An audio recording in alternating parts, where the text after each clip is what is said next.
Hello everyone, my name is Ram Rekhwar. चलिए आज के इस वीडियो में हम सीखने वाले एक इंग्लिश का पैराग्राफ।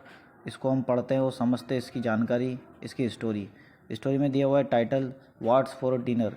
डिनर के लिए क्या है, डिनर के लिए क्या है, ये इस स्टोरी का टाइटल है। देखिए सबसे पहले, a man feared his wife. एक आदमी था जो अपनी पत्नी से वो डरा हुआ था, या हम ऐसा कह सकते हैं वो डरता था। अब क्यों डरता था? was not hear as well as used to and मतलब क्या, उसकी पत्नी सुन नहीं पाती थी। ठीक है, hearing as well as she used not and मतलब अपने जो कानों का यूज़ नहीं कर पाती थी वह सुन नहीं पाती थी साथ ही साथ। उसके बाद क्या हुआ? एंड ही थॉट, उसने विचार करा। किसने? उसके वाइफ ने, सॉरी उसके हस्बैंड ने। ही thought she might need a here, उसे सुनने की ज़रूरत पड़ सकती है। ठीक है, सुनने की मदद पड़ सकती है। नॉट क्विट मतलब यकीनन। श्योर हाउ टू अप्रोच, कि मैं उस तक कैसे पहुँचूँ। श्योर मतलब क्या होता है? पक्का, यानी नॉट क्विट श्योर मतलब यकीनन, मतलब मुझे भरोसा नहीं है कि हाउ टू कैसे, अप्रोच मतलब पहुँचना, और हर मतलब उस तक, कि मैं उस तक कैसे पहुँचूँ। राइट, तो ही कॉल्ड द फैमिली, आगे क्या दिया हुआ है? ही कॉल्ड द फैमिली डॉक्टर। अब उसके हस्बैंड ने क्या करा? एक फैमिली डॉक्टर को बुलाया। He called the family doctor to discuss the problem, इस प्रॉब्लम की बातचीत करने के लिए, इस प्रॉब्लम को सुलझाने के लिए उसने क्या करा? एक फैमिली डॉक्टर को बुलाया। तो जब फैमिली डॉक्टर आया तो क्या बोला? देखिए, the doctor told him, doctor ने उसको कहा, किसको? हस्बैंड को, कि there is a simple informal test, ये एक अनौपचारिक टेस्ट है, सिंपल। ठीक है, द हस्बैंड कुड परफॉर्म, और उनका जो पति था, जो वाइफ थी, जो सुन नहीं पा रही थी, उसका जो हस्बैंड था, ठीक है, वो अच्छा प्रदर्शन कर सकता था। ठीक है, टू गिव द डॉक्टर को देने के लिए क्या? A better idea about her hearing losing, जब उसकी जो है सुनने की शक्ति, क्षमता समाप्त हो गई थी। हियर मतलब सुनना, लॉस मतलब खोना, जो उसके सुनने की श्रव्य समाप्त हो गया था। ठीक है, अब थोड़ा आगे चलते हैं। हियर्स व्हाट यू डू, अभी किसने कहा? हस्बैंड ने कहा। किसने कहा? तो हस्बैंड ने डॉक्टर से पूछा, हियर यहाँ पर अब आपको क्या करना होगा? तो सेड दैट डॉक्टर ने कहा, stand about 14 feet away from her, मतलब क्या हुआ? 40, स्टैंड मतलब खड़े होना, अबाउट लगभग 40 फीट अवे फ्रॉम हर मतलब क्या? आप अपनी वाइफ से 40 फीट थोड़ा दूर हो जाएं या दूर खड़े हो जाएं। उसके बाद क्या करना है आपको? एंड इन अ इनफॉर्मल, एक सामान्य कन्वर्सेशन आपको यह संवाद करना है। ठीक है, बोलना है, टोन मतलब कुछ सुर को आपको निकालना है, बोलना है। सी और उसके बाद आपको देखना है, देखकर आपको बोलना है 40 फीट की दूरी पर खड़े होकर। तो इफ़ शी हियर्स यू, यदि वह आपको सुनती है। शी हियर्स यू, यदि वह आपको सुनती है या नहीं, तो गो टू, फिर उसके बाद आपको क्या करना है? गो टू 30 फीट तक आपको जाना है। अगर नहीं सुनती तो देन फिर 20 फीट, है ना। And soon until you get a response, तब तक आपको कुछ रिस्पॉन्स मिलेगा, तब तक कुछ आपको रिस्पॉन्सिबल मिलता है, यानी उत्तर कुछ आपको मिलता है। जितना आप 30, 20, 40 फीट में आप खड़े होकर बोलोगे उतना आपको रिस्पॉन्स मिलेगा। उसके बाद क्या हुआ? उसके पति ने शाम को, ठीक है, एक बोलकर देखा, कुछ शब्द बोला। जैसे देखिए, दैट इवनिंग, शाम को, the wife is not in the kitchen, जब वाइफ किचन में थी या किचन में है, कुकिंग डिनर, जब उसकी वाइफ किचन में थी, खाना बना रही थी, तब क्या हुआ? And he was in the Dan, जब उसका जो हस्बैंड था वे एक गेट के पीछे, जब अंधेरा हो जाता है उस जगह को बोलते हैं डैन। डैन का मतलब क्या? तो गुफा भी होता है और ऐसी जगह भी होती है जहाँ अंधकार छाया होता है, जहाँ मतलब बिल्कुल लाइट ना हो, है ना, अंधकार हो, ऐसी जगह को हम कहते हैं। तो he was in the Dan, वह डैन के पीछे छुप गया था। ठीक, या ऐसा हम कह सकते हैं कि वह डैन के पीछे था। ही सेज टू हिमसेल्फ, और उसने खुद को कहा, I am about 14 feet away, मैं 40 फीट की दूरी पर हूँ, लगभग मैं 40 फीट की दूरी पर हूँ। तो लेट्स सी, चलो देखते हैं कि व्हाट हैपन क्या होता है, व्हाट हैपन्स क्या होता है।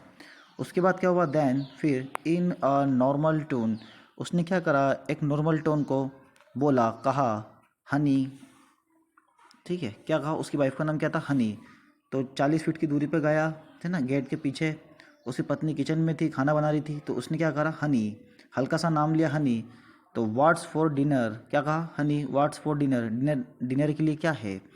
तो नो रिस्पॉन्स, कोई उसको उत्तर नहीं मिला, उसके हस्बैंड को कोई उत्तर नहीं मिला। अगला देखें आप, सो द हस्बैंड मूव्स, इसलिए जो हस्बैंड था वो वापस चला गया, to closer to the kitchen, ठीक है, किचन को बंद कर कर वो वहाँ से चले गया। उसके बाद अबाउट 30 फीट की दूरी पर हिज वाइफ एंड रिपीट्स, और उसकी वाइफ से, अब उसकी वाइफ तो किचन में थी, ठीक है, किचन को बंद करा, अब वो कहीं और चले गई। तो उसके बाद क्या हुआ, 30 फीट की दूरी पर उसका हस्बैंड जो था वापस खड़े हो गया और कहा, एंड रिपीट्स, और वापस रिपीट्स करा, क्या कहा, Honey what's for dinner, dinner के लिए क्या है। स्टिल नो रिस्पॉन्स, फिर भी कोई रिस्पॉन्स यानी कोई उत्तर नहीं मिला। स्टिल का मतलब क्या होता है, नहीं मिलना, ठीक है, नो रिस्पॉन्स मतलब कोई उत्तर नहीं। आगे देखें आप, next he moves into the dining room, और खाने के कक्ष में वे गया, उसका हस्बैंड, और वहाँ पे क्या हुआ, where he is about 20 feet, अब वहाँ पे 20 फीट की उसने दूरी बना ली फ्रॉम हिज वाइफ, उसकी वाइफ से। एंड आस्क, और पूछने लगा, honey what's for dinner, dinner के लिए क्या है, ठीक है, ये उसने तीसरी या चौथी बार पूछा। उसके बाद क्या हुआ, उसकी पत्नी ने क्या कहा, अगेन, मतलब उसकी पत्नी सुन नहीं पाई, अगेन ही गेट्स नो रिस्पॉन्स, उसको दोबारा से उसको कोई रिस्पॉन्स या कोई उत्तर उसको नहीं मिला, ही गेट्स नो रिस्पॉन्स, इसलिए ही वॉक्स अप, अब वह उड़ गया। उसके बाद क्या हुआ, अब वह किचन से वापस आया, to the kitchen, he walks up to the kitchen door, अब दरवाजे तक वापस आया किचन के। उसके बाद क्या हुआ, अबाउट 10 फीट अवे, और उसने 10 फीट से उसने दूरी बना ली, 10 फीट की दूरी बना ली, और वापस कहने लगा, honey what's for dinner, dinner के लिए क्या है, ठीक है, डिनर के लिए क्या है।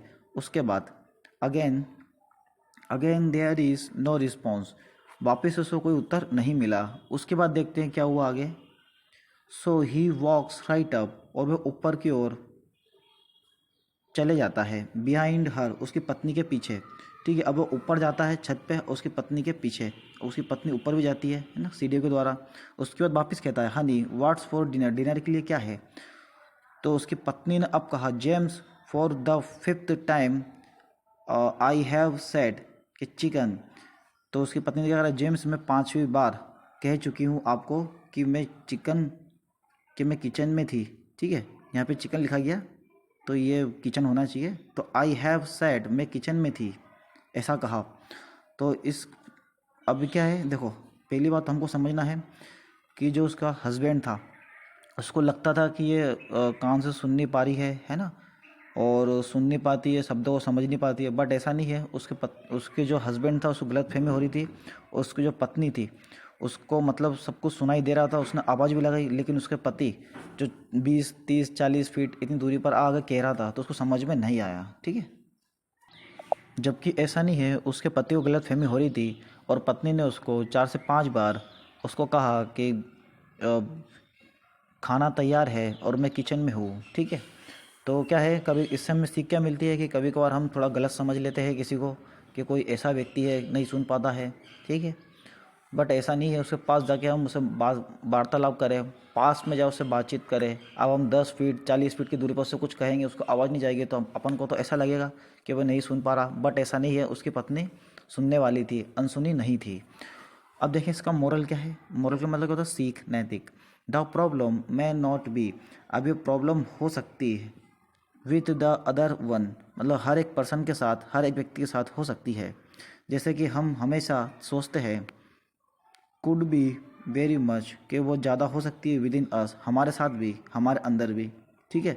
तो इसका ये मतलब हुआ कि हमें जो काम करना है वो मतलब हमारे मिशन, हमारे लक्ष्य को रखते हुए करना चाहिए। अगर आपको वीडियो अच्छा लगा हो तो आप शेयर करिए, सब्सक्राइब करिए। Thank you so much for watching my video. कल मिलते हैं एक नई कहानी के साथ, एक नए पैराग्राफ के साथ। Thank you so much.